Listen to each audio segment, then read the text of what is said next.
नमस्कार। बिहार चुनाव को लेकर लगातार बहस मुबाहिसे जारी हैं। पक्ष और विपक्ष का अपना माहौल है, सत्ता है, सियासत है, उस बीच बिहार का चुनाव है। लेकिन एक अच्छी बात दिल्ली से चली आ रही है और वह है कि दिल्ली के संस्कृति कर्मियों, साहित्यकारों ने एक पत्र जारी किया है। उसमें दर्जनों की संख्या में साहित्यकार हैं, संस्कृति कर्मी हैं, पत्रकार हैं, जो अपील कर रहे हैं कि आप लोग उन लोगों को वोट दें जो देश और समाज के लिए बेहतर काम करें, जो समाज को विखंडित न करें। उन इस पूरे अभियान को जो दो साहित्यकार, वरिष्ठ साहित्यकार लीड कर रहे हैं, उनमें एक मंगलेश जी है, मंगलेश डबराल हैं, और दूसरे विष्णु नागर हैं। ये दोनों लोग हिंदी साहित्य के वरिष्ठ साहित्यकार हैं और लगातार जन सरोकारों से जुड़े रहते हैं। हम आगे की बात सीधे इन्हीं से पूछते हैं कि सर, इसकी जरूरत क्या पड़ी? मंगलेश जी, इसकी जरूरत क्या पड़ी चुनाव में अपील करने की? हाँ, जी अच्छा, धन्यवाद अजय इसके लिए, इस बहुत प्रासंगिक और सामयिक सवाल पर आने के लिए। एक बात है कि ये कहना तो ये ठीक नहीं है कि इसका श्रेय हम लोगों को जाता है कि विष्णु नागर और मुझे है ना, क्योंकि ये एक सामूहिक चीजें होती हैं। ये कोई ऐसी कोई बड़ी उपलब्धि नहीं है कि इसका, लेकिन ये एक कॉमन चिंता और सरोकार का विषय है कि आज बिहार में चुनाव हो रहा है। ये एक अत्यंत महत्वपूर्ण हिंदी क्षेत्र है, शायद उत्तर प्रदेश के बाद, और जहाँ की हमको अच्छी हिंदी के दर्शन भी होते हैं। वो उत्तर प्रदेश में नहीं होते हैं, बल्कि वो अच्छी हिंदी के लिए बिहार जाते हैं हम लोग बिहार की ओर जो देखते हैं। तो एक बात तो ये थी, क्योंकि ये काफी नाजुक घड़ी में चुनाव हो रहे हैं। और दूसरी बात यह है कि इसमें सिर्फ हिंदी के लोग शामिल नहीं हैं, बल्कि इसमें मराठी के बहुत से लेखक हैं। लगभग मुझे लगता है 20 लेखक और 20 बड़े श्रेष्ठ लेखक जो इस समय मराठी के अग्रिम पंक्ति के लेखक कवि हैं, वो इसमें शामिल है। अंग्रेजी के भी कई लोग इसमें हैं और अंग्रेजी के कई महत्वपूर्ण कवि इसमें हैं और दूसरी भाषाओं के भी हैं। ये काम थोड़ा हड़बड़ी में जरूर हुआ है, और क्योंकि शायद मेरे पास जो और नागर जी के पास जो मैसेज आ रहे हैं उसमें यह है कि हमको भी शामिल कीजिए इसमें, और दूसरी भाषाओं के भी लोग आ रहे हैं। तो इस समय एक जो व्यापक बुद्धिजीवी समुदाय है वो इस बात को लेकर बहुत चिंतित है कि बिहार चुनाव में क्या होने जा रहा है, एक, और दूसरा इस समूचे देश की दिशा क्या है, ये देश कहाँ जा रहा है। और लोग एक अरसे से एक बड़ी घुटन महसूस कर रहे हैं इसमें। तो ये इसमें ये लगा कि ये शायद ठीक होगा कि लेखकों की ओर से एक ऐसा बयान जाए कि जिसमें वो अपनी चिंताएं जाहिर करें और लोगों से ये कहें कि हमारी राय में अगर ये करे, ऐसा हो कि बिहार का मतदाता जो लोकतंत्र की पक्षधर, जनता की पक्षधर, और इस देश की जो सामाजिक संस्कृति है, इस देश की जो मिली जुली संस्कृति है, उसके लिए काम करने वाली शक्तियों का समर्थन करें। तो उसके पीछे यही भावना थी। सर, बात आगे बढ़ाते हैं। विष्णु सर, ये बताएं कि जब हम ये कह रहे हैं कि वोट किसको दें, तो उसमें असल मकसद क्या है? मतलब क्या बात आप लोगों की तरफ से, आपके जो खासकर जो रीडर होंगे साहित्य के, संस्कृति के, उनको क्या बताना चाहते हैं? किस तरह के लोगों को? देखिए, जो लोकतांत्रिक शक्तियों का समर्थन करते हैं आज की तारीख में, उन सबके साथ हम हैं। हम किसी एक, जो भी उस समूह में शामिल हैं, उन सबके साथ हैं। किसी खास दल से लिए हमने अपील की नहीं है। हमने ये किया कि जो इन मूल्यों का, जो है लोकतांत्रिक और धर्मनिरपेक्ष मूल्यों का समर्थन करते हैं, उन सबके साथ हम हैं। और इसलिए हमारी अपील तमाम ऐसे लोगों से है जो कि इस निज़ाम से घबरा गए हैं, परेशान हो गए हैं, दिल्ली वाले निज़ाम से भी और बिहार के निज़ाम से भी। तो उन तक ये संदेश हम सब लेखकों की ओर से, ये जैसे मंगलेश जी ने कहा, ये हम दोनों की बात नहीं है, तमाम लोगों के जो सपोर्ट, समर्थन हो। जैसा कहा कि अगर हम 3-4 दिन का समय लेते तो 500 से कम लेखक नहीं होते इसमें, और इससे बहुत से अधिक। लोग, हाँ, हाँ, और इससे जो है कई लोग लेखकों को जो है नाराजगी व्यक्त की भी हमें शामिल नहीं किया, हमें बताया नहीं, है। तो इसलिए ये सारे लेखक समूह, पूरे जो लेखक समुदाय है उसकी भावनाओं का हम ये प्रतिनिधित्व जो वक्तव्य करता है। और किसी ने मतलब एक आध ने वो भी कारण ये नहीं कि उनका झुकाव जो है सांप्रदायिक ताकतों की, उनकी कुछ और आपत्तियां थी जो तो एक ही लेखक ऐसे रहे जिन्होंने मना किया, वरना सब जो है इसके समर्थन में आ गए एक मत से। किसी ने जो है इस पर आपत्ति, तो ये बहुत बड़ी बात है। और चूंकि हिंदी का लेखक कम से कम हमेशा लोकतांत्रिक और धर्मनिरपेक्ष शक्तियों के पक्ष में रहा है और हमेशा उसकी हिमायत की। ऐसा नहीं कि हम लोगों का रिकॉर्ड जो है 6 साल में ही बदला है, हम लोगों ने उसके पहले की निजाम में भी हम लोगों ने अपनी बात को बहुत मतलब एक नागरिक की तरह हमने व्यक्त किया, तो वो हम कर रहे हैं। ये हमारा लोकतांत्रिक कर्तव्य है, एक नागरिक और एक लेखक के नाते हम पूरा कर रहे हैं। अच्छा, आप दोनों लोग कुछ चिंताओं की बात कर रहे हैं, थोड़ा इस बहस को सर मंगलेश जी खोला जाए कि असल में वो चिंता क्या है, वह बात क्या है जिससे कि देश वाकई जूझ रहा है। क्या वह सांप्रदायिकता का मसला है, धर्मनिरपेक्षता को कहीं से आंच आ रही है, देश किसी और दिशा में जा रहा है। एक लेखक होने के नाते संवेदनशील मनुष्य होता है लेखक, साहित्यकार सबसे ज्यादा। आप क्या सोचते हैं, कहाँ कुछ गड़बड़ होने जा रहा है हमारा देश? देखिए अजय, हम लोगों की इस अपील में जो बातें, जो अनुरोध किया गया है, उसमें ऐसा कुछ भी नहीं है जो कि हमारे संवैधानिक लोकतांत्रिक जो हमारा ढांचा है और जो हमारी समाज व्यवस्था है उससे अलग हटके कुछ कहा जा रहा हो। ये उसी समय कहा जा रहा है जब वो समाज व्यवस्था, जब वो लोकतंत्र या उसके जो मूल्य हैं जो हमको आजादी से मिले हैं, या हमारा संविधान, जब उसके खिलाफ सक्रिय शक्तियां जो हैं उनका जो है बदलाव हो रहा है और वो उसे तोड़ने पर आमादा है, तो उसके मूल में यही चिंता है कि जो हमारी लोकतांत्रिक चिंताएं हैं उससे अलग उसमें कोई भी इस तरह कथ्य नहीं है। एक बात। दूसरी बात है कि आपने कहा क्या हुआ है। देखिए, पिछले 6 वर्षों में हमारे देश में जिस तरह से जो अल्पसंख्यक लोग हैं, वो चाहे मुसलमान हो, दलित हो, ईसाई हो और दूसरी हाशियों की जातियां हों, उन पर उनका जो दमन हुआ है, उनके अधिकारों का जो हनन हुआ है, उनके खिलाफ जिस तरह की हिंसा, आक्रामकता, धमकी, धौंस का इस्तेमाल किया गया है, ये आप, मुझे लगता है कि इस देश के सत्ताधारी जो नेता हैं उनके आप सब बयानों में देख सकते हैं। और सत्ताधारी नेताओं के बयानों को अगर इकट्ठा किया जाए कि पिछले 6 वर्षों में उन्होंने मुस्लिमों, दलितों, ईसाइयों के लिए क्या क्या कहा है, तो वो एक बहुत भयानक दस्तावेज होगा। और इस समय वो माहौल नहीं है कोई इन चीजों को रिकॉर्ड रखे, लेकिन ये सब इन सब चीजों से विचलित होकर, चिंतित होकर ही ये मुझे लगता है कि हम सब लेखक जो हैं, ये हम सब लेखकों ने पुकार की है।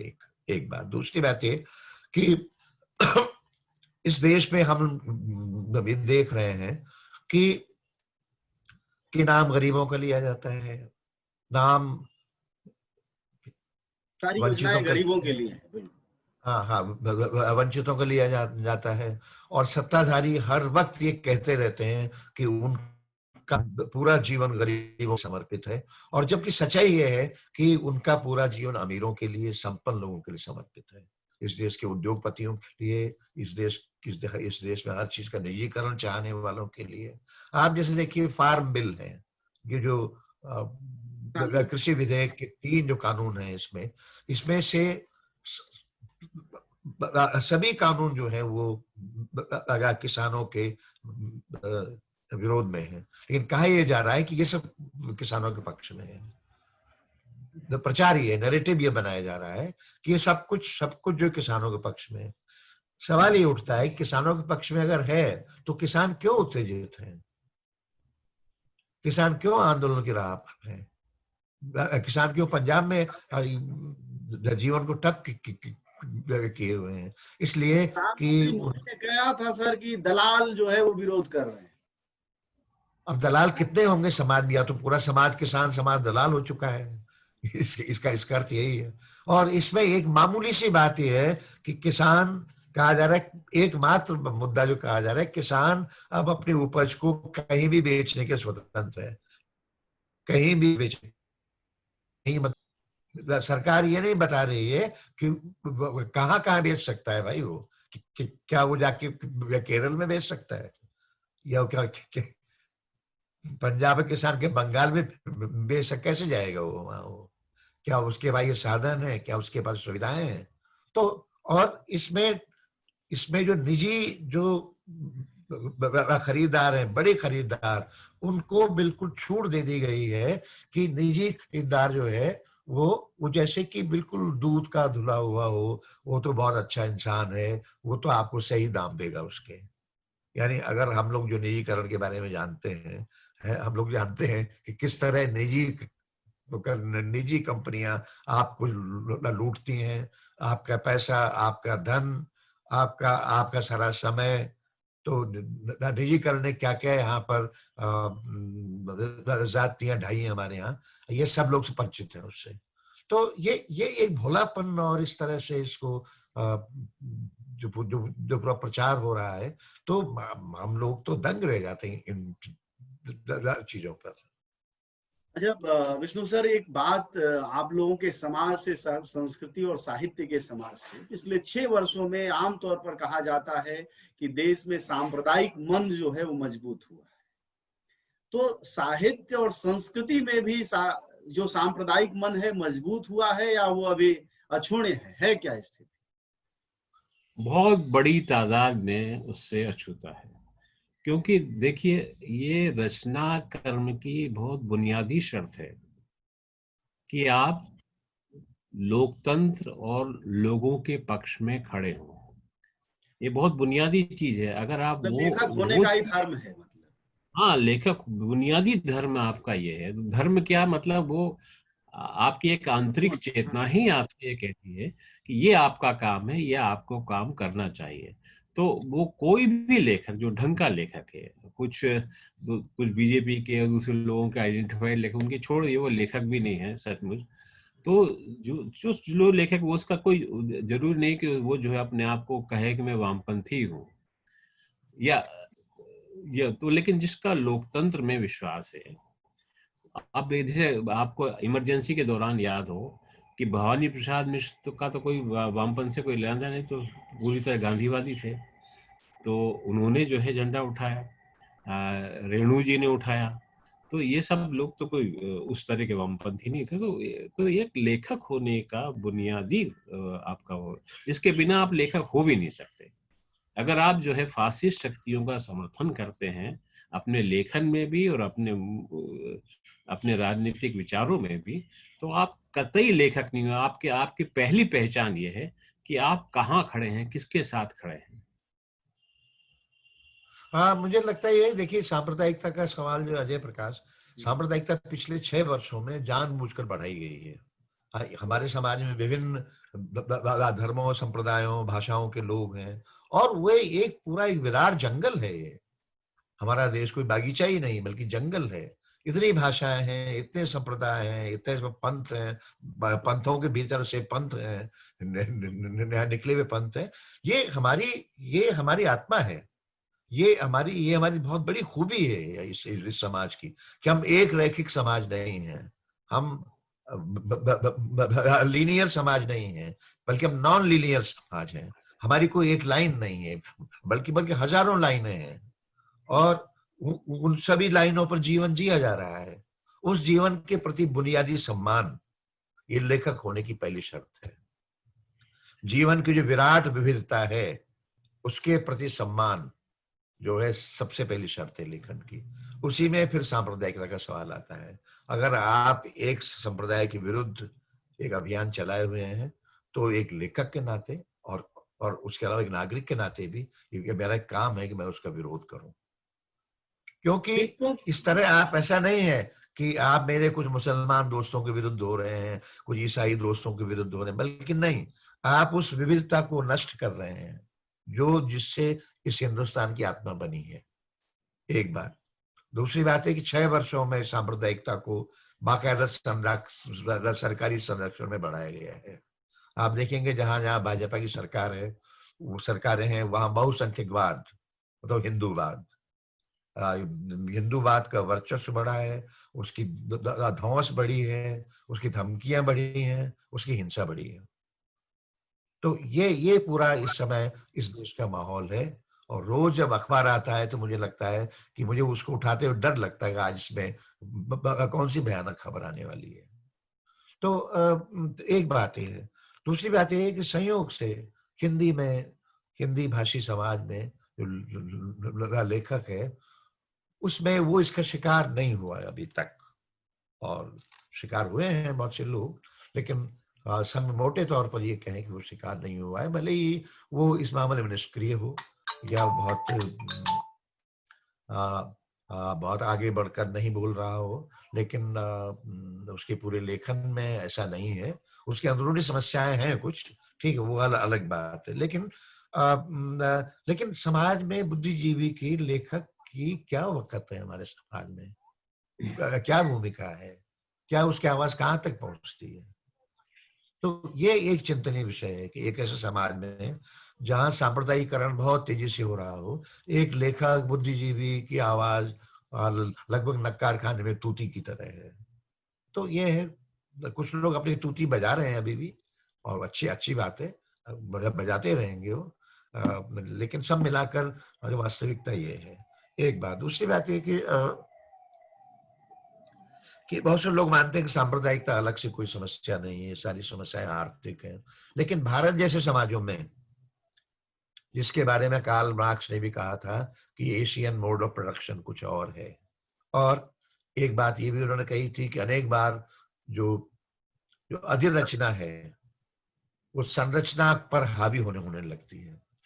तो जो अधिरचना यानी संस्कृति जो है, वो मूल जो संरचना है, जो यानी सुपर स्ट्रक्चर जो है, स्ट्रक्चर पर हावी होने लगता है। हिंदुस्तान में ये देखा जाता है। और ये इसके बारे में तो आज ही क्या, प्रेमचंद वर्षों पहले ये कह गए थे कि सांप्रदायिकता संस्कृति की खाल ओढ़ कर आती है, क्योंकि उसे अपने वास्तविक रूप में आने में डर लगता है। तो ये जो इस समय संस्कृति का खाल ओढ़े हुए जो सांप्रदायिकता आई है, उसके खतरे के प्रति बहुत से कवि लेखक हैं जो सावधान करते रहते हैं, और उन्हीं में 131 लेखक भी शामिल हैं। तो विष्णु सर, आप और कुछ जोड़ना चाहें? अगर युवा साहित्यकारों के लिए आप लोग क्या कहना चाहेंगे, जिन तक हम लोग कोई संदेश पहुंचा सकें अपनी बात की, वो ऐसे में क्या रुख अपनाएं, और क्या, जैसे सर ने कहा, संस्कृति का खाल उड़कर सांप्रदायिकता आती है, तो वो कैसे, मतलब, क्योंकि बाहर तो उसी का चल रहा है फिलहाल। जी। चल रहा है, लेकिन नहीं चलने के संकेत अब पर्याप्त आ गए हैं, क्योंकि इन्होंने इतनी तरह से लोगों का दमन किया है, इतनी तरह से लोगों की आवाज को दबाया है। और ऐसा नहीं बुद्धिजीवियों की या संस्कृति कर्मियों की आवाज को दबाया है, इन्होंने किसानों की आवाज को दबाया है, मजदूरों के विरुद्ध भी ये लाए हैं विधेयक। तो पॉलिसी लेकिन लेकर, हाँ, लेकिन वो संगठित नहीं है, इसलिए उनकी आज आवाज नहीं सुनाई दे रही है। वरना क्या आपने उसको हाल कर दिया है उनका। 300 जहाँ मजदूर का आप एक मिनट में चाहे जिसको निकाल दें, तो आपने जो सबसे गरीब वर्ग के जीवन को लगातार मुश्किल बनाया है। और हमने देखा है कि जब ये लॉकडाउन लगाया गया, तब किस तरह जो है लाखों की संख्या में मजदूर, शायद 1 करोड़ की संख्या में 1 करोड़ लोग, तो इस बात की रिपोर्ट है, उस तरह वो वो गए हैं। संख्या ये 1 करोड़ से भी ज्यादा होगी। ज्यादा है। 5 रुपए का अगर बिस्कुट का पैकेट उनके पास नहीं होता, तो बिल्कुल जो है भूख से मर चुके होते हैं। और देखिए पुलिस ने उनके साथ, राज्यों की पुलिस ने, खासतौर पर बीजेपी राज्यों की पुलिस ने उनके साथ क्या व्यवहार किया है। तो ये तो आपने हमारे जो मजदूर वर्ग की है, जो हमारी हमारी जो आपकी जो शहरी संरचना है, हमारे उद्योग है, कारखाने हैं, उनकी जो जड़ है, उनके बिना काम नहीं चल सकता है, कितना ही औद्योगिकरण कर ले, उनके बिना काम। तो उनके साथ आपने किस तरह का दुर्व्यवहार किया है, किस तरह उनके साथ। और देखिए इस सरकार ने वो रेल से जो गए हैं वो कितने लोग मारे गए, और उसके अलावा उनका किराया जो है इन्होंने नहीं दिया, वो उन्होंने खुद भुगता बेचारों ने। तो ये जो व्यवहार है, तो ये सबके साथ जो है, अल्पसंख्यकों के साथ भी यह व्यवहार है, साधारण मजदूर के साथ भी है, किसान के साथ भी है, और मजदूर जो मध्य वर्ग है उसमें जो भी सोचने समझने वाले लोग हैं, उनका लगातार आप देखिए कितने लोग हमारे जो है आज की तारीख में झूठे आरोप में, बिल्कुल बेबुनियाद आरोप में जेलों में बंद किए गए हैं। जो हमारे समाज की जो है लौ जगाने वाले हैं, रोशनी जगाने वाले हैं, जिन्होंने लगातार जो है हमारे गरीब और पिछड़े वर्गों के हित में बोला है, उन सब के साथ आपने क्या व्यवहार किया है? अपराधियों जैसा व्यवहार किया है। क्या किसी को अपनी बात कहने का इस देश में हक नहीं रह गया है? तो जो भी आपको, और कल क्या क्या होने वाला, तो एक पूरा परिदृश्य जो है क्या आगे का होने वाला, ये सब चीजें जो है बहुत डराने वाली। और दरअसल ये जो कहते हैं कि धर्मनिरपेक्ष कृत्रिम तो हो सकता है उसकी अपनी समस्या हो, लेकिन धर्मनिरपेक्षता ही, जैसे मंगलेश जी ने भी कहा, धर्मनिरपेक्षता ही इस देश की बुनियादी चीज है। ये जो हिंदू संस्कृति के नाम पर जो थोपा जा रहा है वो ही नकली चीज है। अगर वो नकली चीज नहीं होती तो आज इतना प्रतिरोध जो है नहीं होता है।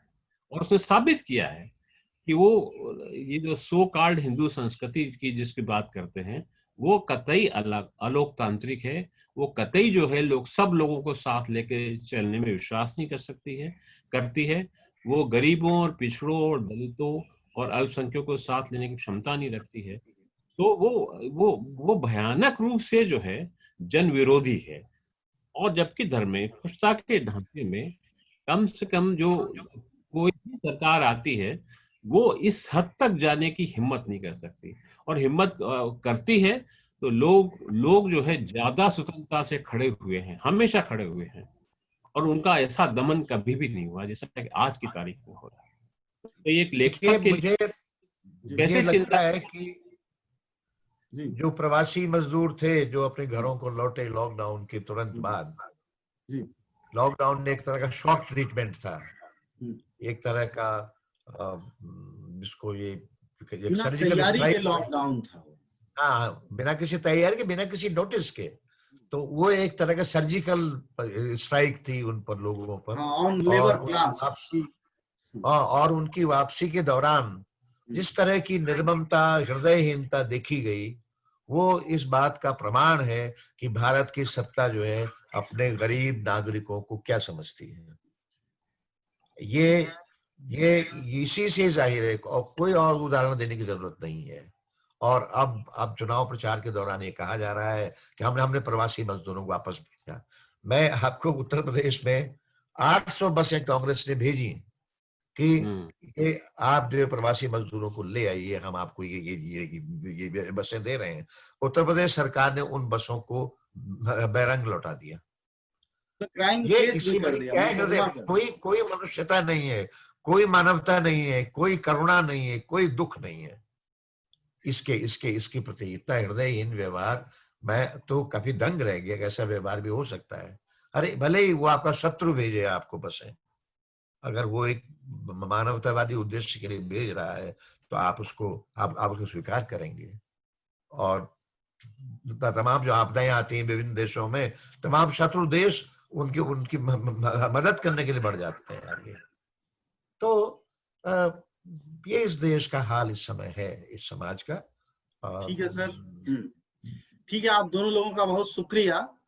आप लोग जो देख रहे हैं इस वक्त, हमारे साथ 2 वरिष्ठ साहित्यकार हैं, एक मंगलेश डबराल हैं, दूसरे विष्णु नागर हैं।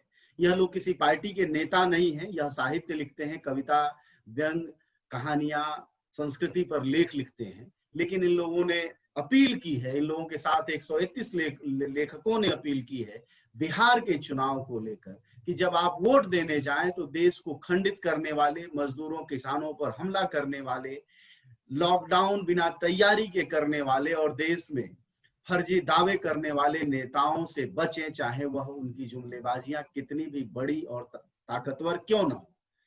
इस मामले में मैं फिर कहना चाहूंगा कि कई बार ऐसा लगता है कि साहित्यकार क्या करता है, तो यह मौका होता है जब वो अपनी बात कहता है, अपने लेखों, अपने साहित्यों से तो वो कहता ही है, लेकिन देश अब इस जगह पहुंच चुका है कि उसको लगता है कि हम इससे आगे कुछ कहें, और वह यह लोग कर रहे हैं। आप दोनों लोगों का शुक्रिया।